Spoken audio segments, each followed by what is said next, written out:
I edited Jim Carrey's final interview, and what he said off camera made me swear in silence. This wasn't just a behind the scenes moment, it was a confession. A confession that revealed the man we all knew wasn't the real Jim Carrey. When the camera stopped rolling, the truth came out, and it was far darker than anything he's ever let on. What he told me that night shattered everything I thought I knew about him. And now, I'm about to share it with you. The day started off like any other interview. Me, a camera, and a famous guest. But this wasn't just any celebrity. This was Jim Carrey, the man who had made the world laugh for decades, who had won hearts with Ace Ventura, The Truman Show, and The Mask. It felt like a privilege just to be in his presence. On camera, Carrey was everything you'd expect. Charismatic, energetic, and full of life. He had this magnetic energy that could pull you in, make you forget about everything around you. And he knew it. It was effortless for him. Every joke, every smile, every exaggerated gesture, it was all so natural. Like he had been born to entertain. But the longer the interview went on, the more I started to feel something else. Something strange. A coldness creeping beneath the surface. His words were sharp, but there was something mechanical about them.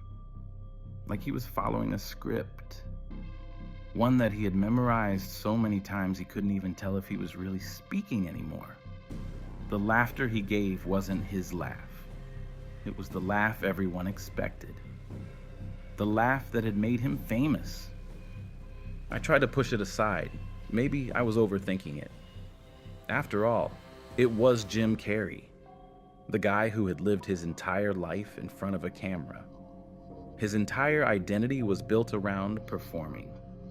But there was something in his eyes, a flicker of something dark that I couldn't ignore. The way he'd look at me, almost like he was studying me. It wasn't a look of a man who was just playing a role. It was the look of someone who had long ago stopped caring about what they were pretending to be. As the interview went on, I felt like I was talking to two different people. On the surface, he was the Jim Carrey, the funny guy, the legend, the man who made people forget their problems. But underneath it all, I could feel this quiet void. It was as if in between the jokes and smiles, the real man was somewhere, but completely unreachable. Maybe I was wrong. Maybe I was just intimidated. But I couldn't shake the feeling that something was horribly off. And then came that moment, the one I'll never forget, the one that made me question everything. He paused, just for a second, like he was waiting for something. Maybe for the perfect moment to speak, or maybe he was just tired. His gaze turned distant. I almost missed it.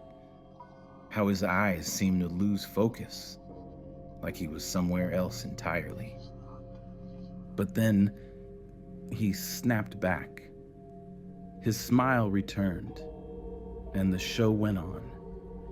But that moment, that tiny lapse, haunted me. I wasn't prepared for what came next. The laughter, the energy, the man I had admired, it all felt like it had been drained. As the interview wrapped up, Carrey stood up, stretched, and turned to walk away. But then he stopped. His back was to me, but I saw it. The shadow. It was like the mask he wore for the world had slipped even just for a second. And it scared me more than anything. The crew began packing up. The lights dimmed, and I thought that was it. The interview was over, but it wasn't. Jim Carrey wasn't done with me. What happened next, when the cameras were off and the world faded away, would change. everything. The crew began to pack up, the clattering of equipment filling the air as the lights slowly dimmed. I thought it was over. Another interview wrapped up, another famous face in the books. But there was something about Jim Carrey that lingered in the room, something I couldn't quite shake. The laughter had stopped, but the unease settled deeper. As the crew filtered out, I noticed Carrey was still there, staring out the window. He wasn't in a rush to leave, didn't seem eager to jump to the next thing. I watched him for a few seconds, unsure if I should interrupt. But something in the air told me this wasn't a moment to let slip by. His back was to me, but I could see the way he stood, as though the weight of something had settled on him, something invisible but impossible to ignore. I couldn't understand it. This was Jim Carrey, the man who had spent years making people laugh, who had somehow become a symbol of joy. But now, there was no laughter in him, no jokes, just stillness. Finally, he turned, as if he had sensed my gaze. His eyes met mine, but there was no smile. He didn't seem the least bit worried about cameras anymore. Didn't seem like he cared about how he was being perceived. And that's when he said something that stuck with me. I wasn't always like this. I wasn't sure what he meant. Was he talking about the way the world had shaped him, the persona that had become so massive it had swallowed him whole? Or was it something deeper, something darker? I didn't push him. I couldn't. There was something in his tone, something raw and unfiltered, that made it clear he was about to say more, something I wasn't ready for. The silence stretched out between us, but I couldn't look away. I knew I was witnessing something rare, something that few would ever get to see. And then, in a voice barely above a whisper, he continued, "I think a part of me died a long time ago, you know?" It was strange. In that moment, it wasn't just a man speaking to another. It felt like I was listening to someone confess their greatest fear. But the words didn't make sense. Jim Carrey, the vibrant, unstoppable force of nature. How could he say something like that? But the weight behind it was undeniable. And the way he said it, it didn't feel like a joke. It didn't feel like some dramatic flair for the camera. No, it felt like he meant it. I wasn't sure if I was supposed to respond, or if he even expected me to. His eyes were distant again, as if he were lost in his own thoughts. And in that silence, I realized something. This wasn't the Jim Carrey I had come to know. This wasn't the man who made millions laugh. This was the person left behind after the mask had been worn for too long. He didn't elaborate. He didn't try to explain. Instead, he just stood there, looking out the window again. It was as though he had said what he needed to say. And now he was just waiting. Waiting for something, or maybe nothing at all. I wanted to ask more, to understand what he was saying, to dig deeper into whatever this was. But I didn't. I couldn't. There was something about the way he spoke that made me hesitate. It wasn't just the weight of his words. It was the fear in his eyes. The way they seemed to say, "Don't ask. Just don't." I watched him for a moment longer, unsure what to do. Finally, he turned, grabbed his things, and walked out without another word. And just like that, he was gone. The man who had spent years entertaining the world had vanished, replaced by someone else. The interview had ended, but the conversation wasn't over. Not for me, not for him. I couldn't shake the feeling that what I had just witnessed was far more than an emotional slip-up. It wasn't a confession. It was the beginning of something much darker. I didn't sleep that night, or the night after. The words Carrie had said kept echoing in my head like they were stuck on repeat. I wasn't always like this. A part of me died a long time ago. It was as if those words had taken root in my mind, slowly growing into something more terrifying the longer I tried to ignore them. I'd worked with plenty of celebrities before, heard all sorts of stories about the toll fame can take, but I had never seen anything like this. Not the emptiness in his eyes, or the way his voice cracked when he spoke about his own death. It felt like a man who had given up long ago, someone who had accepted that what he had once been was gone, and there was no way to bring it back. The next day, I found myself pacing my apartment, unable to shake the conversation. I kept wondering, was he just playing me? Was this another performance? A sick joke? A darker twist on his usual antics? But no, it wasn't like that. Not this time. There was something in his voice that I couldn't ignore. The fear, the desperation. It wasn't an act. I had been there when he spoke those words, and they had hit me in a way that I couldn't explain. He had looked at me like I was the only person who could understand, and yet, at the same time, he wasn't sure if I could. It was like he was hoping I could see the truth, hoping someone would understand the weight of what he was saying, but I wasn't ready to understand.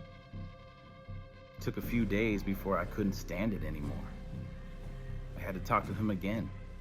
I had to hear more of the story, no matter how uncomfortable it made me, no matter how much it terrified me. So I reached out, and to my surprise, he agreed. When I walked into the studio, there was a different energy in the air. The bright lights, the polished floor, everything looked the same, but it didn't feel the same. Jim Carrey wasn't the same. He was sitting in the corner of the room when I entered, hunched over, his elbows on his knees. He didn't even look up when I approached. For a moment, I almost wondered if he had forgotten our last conversation. But when he did raise his head, I saw it again. Those eyes, that look, the hollow stare. It was like I was staring at a man who was no longer sure of what was real, who had no idea how to find his way back. I've been thinking about what I said, he started, voice distant but steady. I think I've been dead for a long time, but I didn't want to admit it. The words were slow, deliberate. I could see him wrestling with them, trying to piece together something he had long buried. Fame killed me, he continued. Not physically, but it buried me so deep that I don't even know what's left of me anymore. It's like I'm not really here. The man I was, the one who had dreams, who had something to say, is gone. All that's left is the character, the show, the mask I've worn for so long that I've become it. It's the only thing people want to see. It's the only thing that matters now. He paused, and I could see his hands trembling, just slightly. It wasn't like him. Not like the Jim Carrey I had seen in countless interviews, always joking, always in control. This man, he was losing control of something, of everything. I remember when it started, he said quietly, almost to himself. When I started to feel it slipping away. It wasn't just the fame, it was the roles, the characters. I thought it was all a joke at first, but I couldn't stop. It became everything. Every movie, every laugh, every line, and eventually I lost track of who I was underneath all of it. I didn't know what to say. The confession hung in the air, thick and suffocating. He was talking about something I had never imagined. Jim Carrey, the man who had made me laugh until my stomach hurt, was telling me he was no longer even sure who he was. And it wasn't just fame that had killed him. It was his own mind, his own identity. He had become the persona he had created. But then, he dropped the bomb.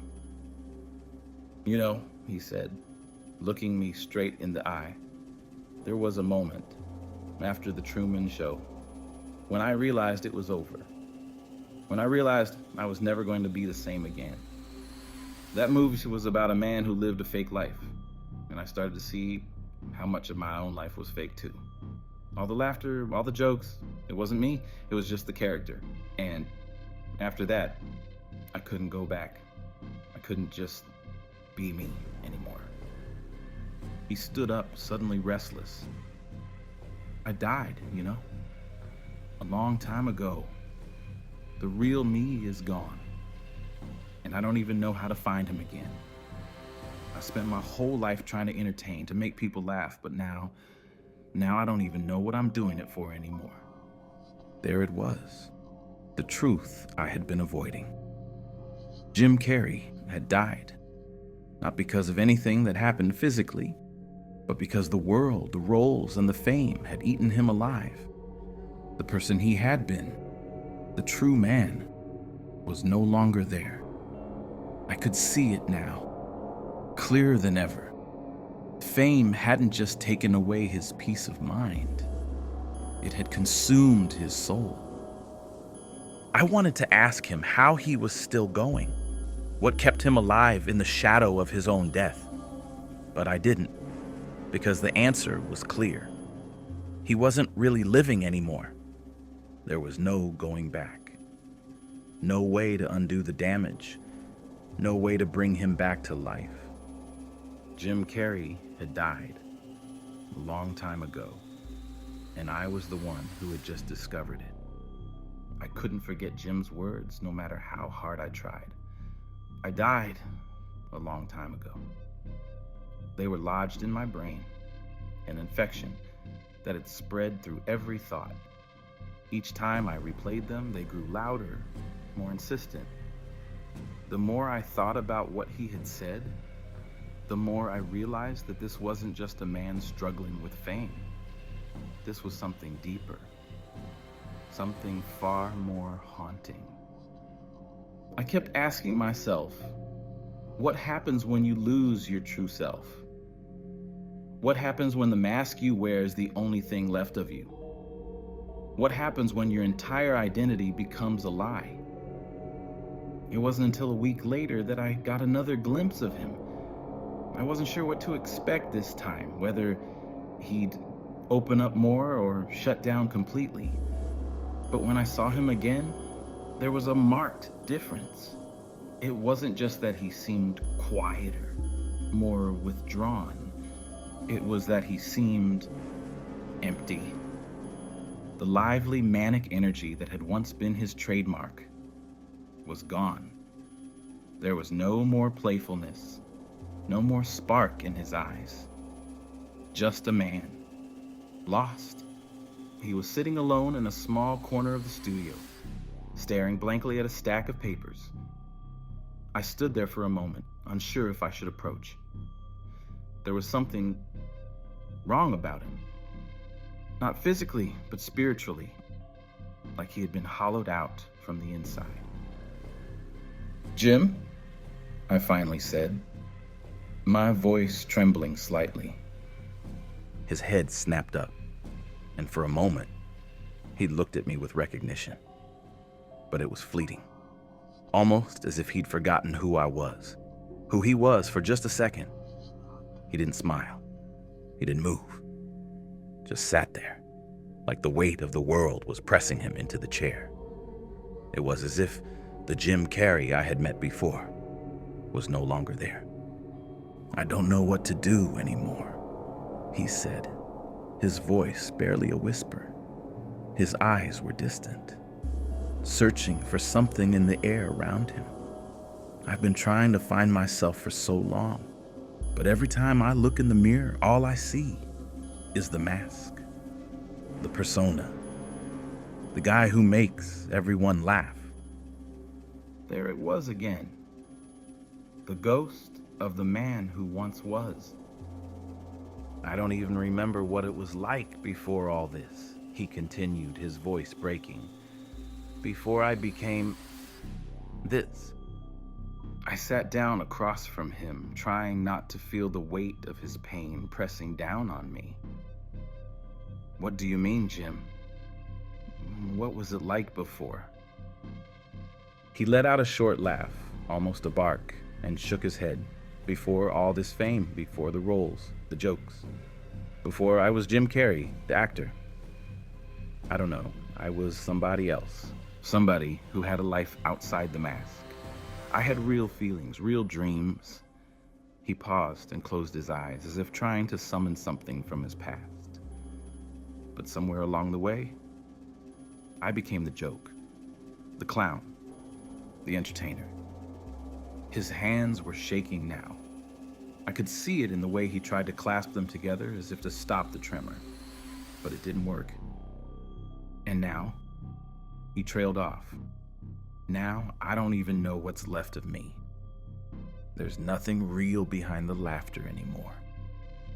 He looked at me with those tired eyes, as if begging me to understand. But I didn't. Not really. How could I? I didn't know what it was like to be so consumed by the need for others' approval. I didn't know what it was like to wake up every day and put on a mask, pretending to be someone I wasn't for the world to see. But I could see it now, clearer than ever. Fame had eaten him alive. It had devoured every piece of him. And now, there was nothing but a hollow shell left. It's like I'm suffocating in my own skin, he said, his voice growing weaker. The more I try to be myself, the further away I get from who I really am. I've spent so long pretending that I don't even know how to stop anymore. And every time I think about it, I just want to scream. But I can't, because that's not who people want to see. He paused, looking down at his hands, clenching them into fists. I could see the pain etched in his face, the emotional torment of someone who had lost everything that once made them whole. The weight of what he was saying was suffocating. Fame had not only stolen his true self, it had transformed him into something he could no longer recognize. He was a stranger in his own body, a shadow of the man he once was. The actor, the comedian, the icon, those were all just roles. He had become nothing more than the performance he had put on for decades. I tried to speak, but the words wouldn't come. What could I say? How could I comfort someone who had already accepted that their real self was gone? How could I fix someone who had already given up on trying to be whole? He saw my struggle and gave a bitter smile. "Don't worry," he said softly. "It's not your fault. I did this to myself. I let it happen. And now I have to live with the consequences."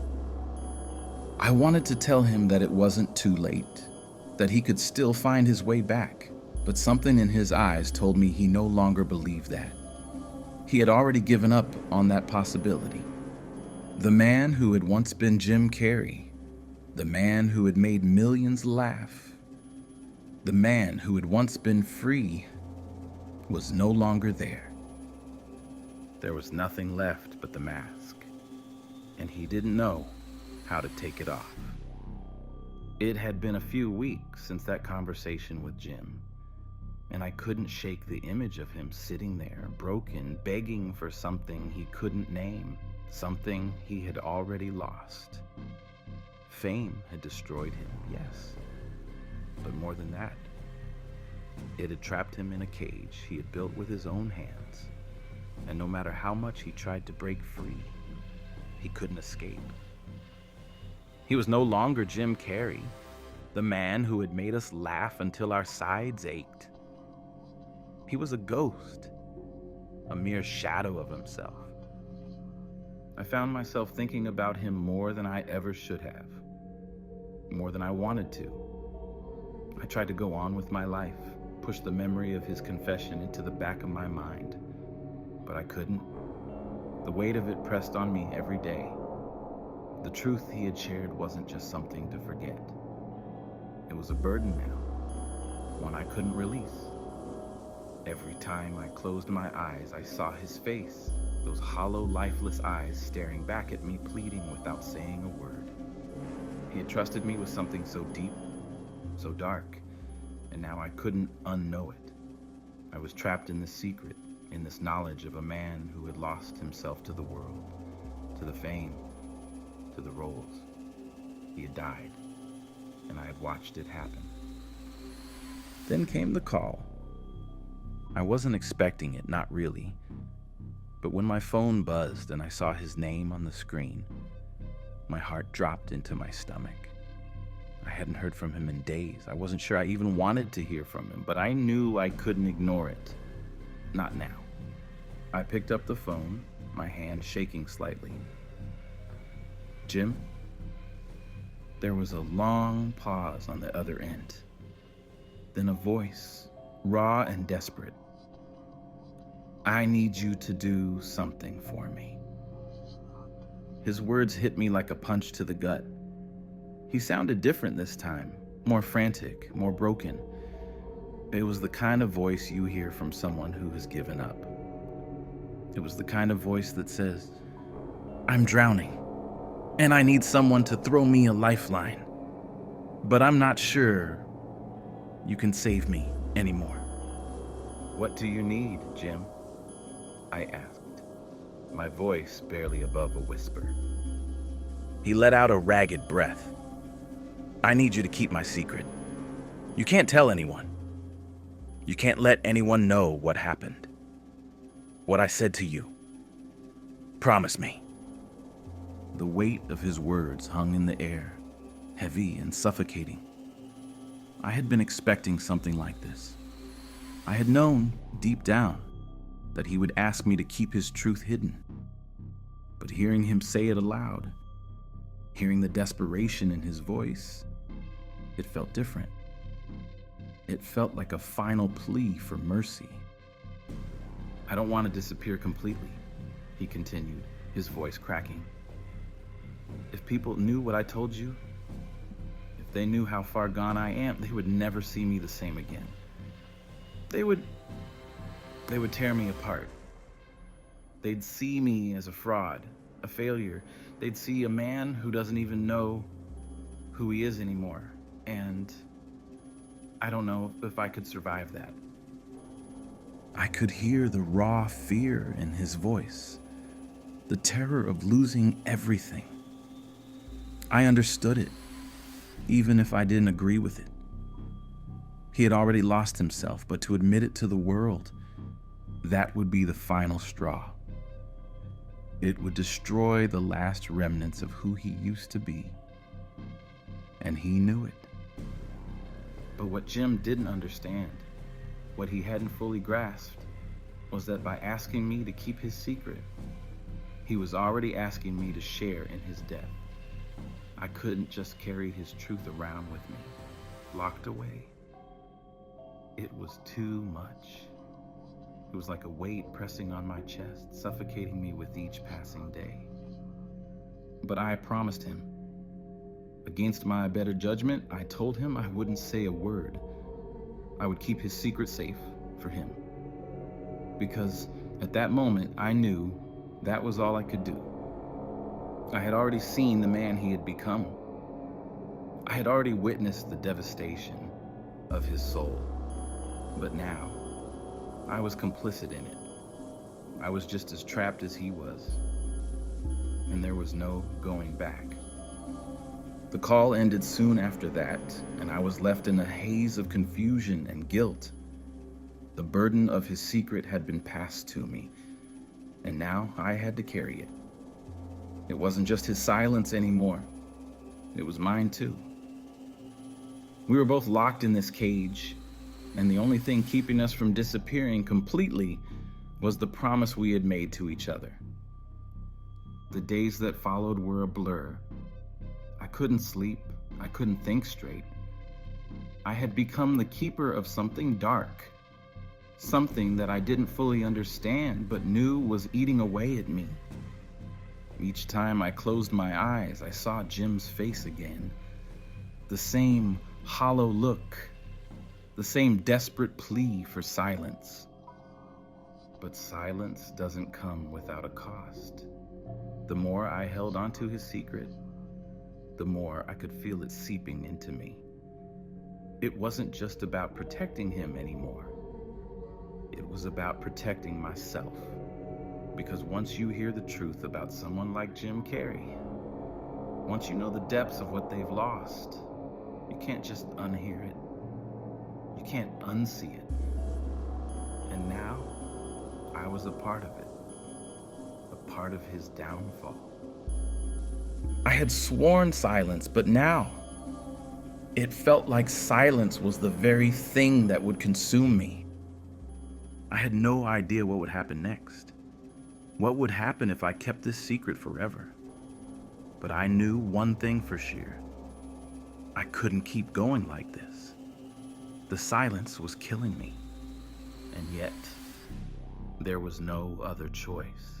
It had been weeks since the last time I saw Jim. After the phone call, I'd done everything I could to bury the truth. I kept to my routine, buried myself in work, tried to push the thought of him and his haunting confession out of my mind. But that wasn't possible. The more I tried to ignore it, the more the reality of what he had shared started to sink in. I had been walking around like a man in a fog, knowing too much but unable to speak. I had become just like Jim in a way, performing my life, putting on a mask to get through each day. But what did it all mean? How could I pretend that everything was normal when I knew the truth? When I knew that Jim Carrey, the real Jim Carrey, was gone. It wasn't until one afternoon when I found myself walking through the streets that it hit me. The weight of the secret was suffocating, pressing down on me, suffocating me from the inside out. I couldn't breathe, couldn't focus. It felt like I was drowning, like I was losing myself, too. What happened to him? I kept asking myself. What happens when you lose yourself? When you give so much to the world that you forget who you are underneath the performance? I had been trying so hard to understand Jim's story, to make sense of it. But the truth was, I was missing something crucial. Something that hadn't clicked until that moment. I had been so focused on the idea that Jim had died, the idea that fame and the roles had consumed him, that I missed the bigger picture, the bigger tragedy. It wasn't just about the fame. It wasn't just about the mask he had worn for so long. It was the silence that came with losing your true self and never being able to speak about it. The silence that had become the prison Jim had been living in for years. That was when I understood it. I wasn't just watching a man lose himself. I was watching someone drown in their own silence. And by keeping his secret, I had become a part of that silence. I had become complicit in his death just as much as he had. The silence wasn't just his. It was mine too. We were both locked in this cage, afraid to speak, afraid to expose the truth because of the consequences it would have on our lives. The realization hit me like a punch to the gut. I wasn't just holding on to Jim's secret. I was holding on to my own. By keeping silent, I had stopped living, too. I had become part of the performance, pretending that I could continue without acknowledging the truth. But the truth was there, gnawing at the edges of my consciousness, reminding me of the weight I was carrying. And the more I tried to pretend that everything was okay, the more it was killing me. I had been complicit in his silence, and in doing so, I had started to silence myself. At that moment, I felt a wave of panic wash over me. What if I couldn't escape it? What if the silence became my prison too? What if I too lost myself in this web of unspoken truths, this tangled mess of secrets that had been kept hidden for so long? I couldn't breathe. I felt like I was suffocating, like the walls were closing in on me, trapping me in the very same void that had consumed Jim. But I couldn't speak. I couldn't break the silence. Not yet. Because once you know the truth, once you hold on to someone else's darkest secret, it's impossible to walk away unscathed. It stays with you, it festers. And as much as you want to escape it, the truth keeps pulling you back. And now, I was trapped, just like Jim. The weight of the secret had become unbearable. Each passing day felt like I was carrying a 1,000-pound stone in my chest, suffocating me slowly with every breath. I had promised Jim that I would keep his secret, and I had kept that promise. But now, it felt like the silence was killing me.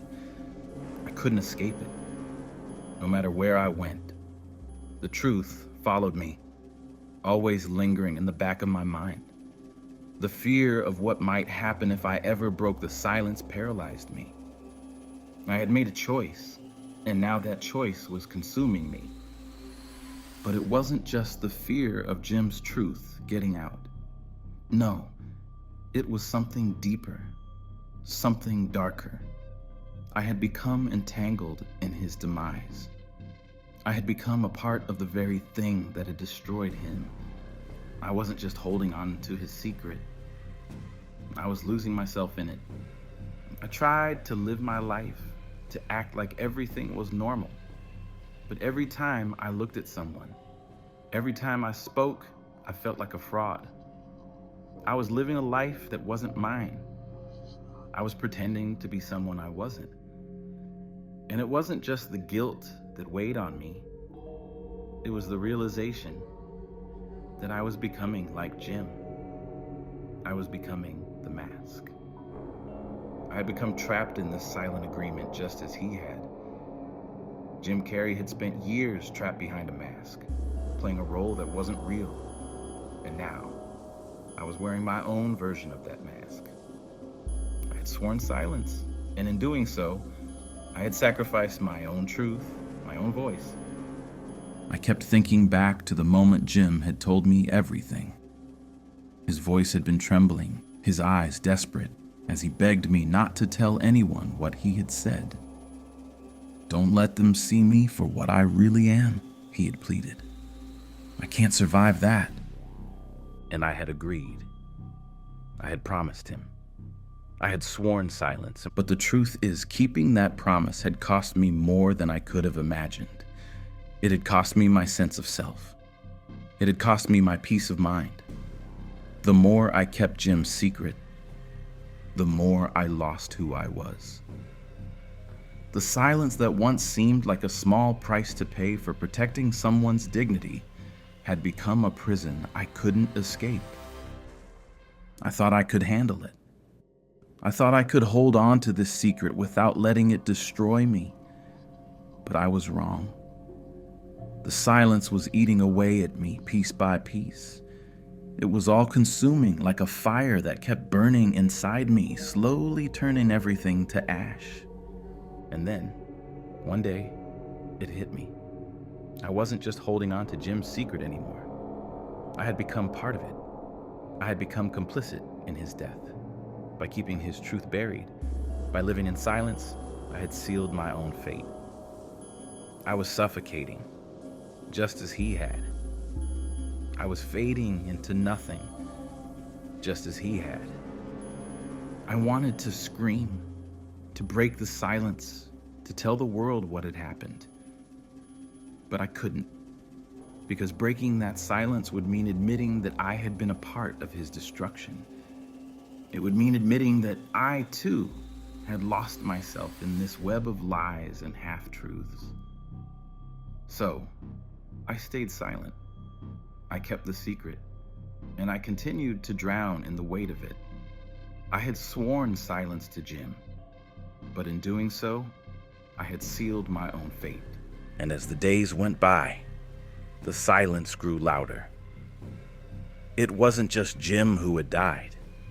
It was me, too. I've kept Jim Carrey's secret for years now. The man the world knows, the comedian who made us laugh, isn't the man I met. The truth is darker than anyone could imagine. Jim Carrey died a long time ago, swallowed whole by the fame, the roles, the constant pressure to be someone he wasn't. What he told me off camera, that confession, it still haunts me, because now I see it in myself. I've become part of the silence, part of the lie. I promised to keep a secret, but in doing so, I've lost myself too. The mask, the performance, the pretension, it's all I know now. And I don't know how much of me is still left underneath. Jim Carrey died when he became Jim Carrey. And now, I'm wondering if I, too, am fading into someone else. Maybe the silence was never the answer. Maybe it was the beginning of our end.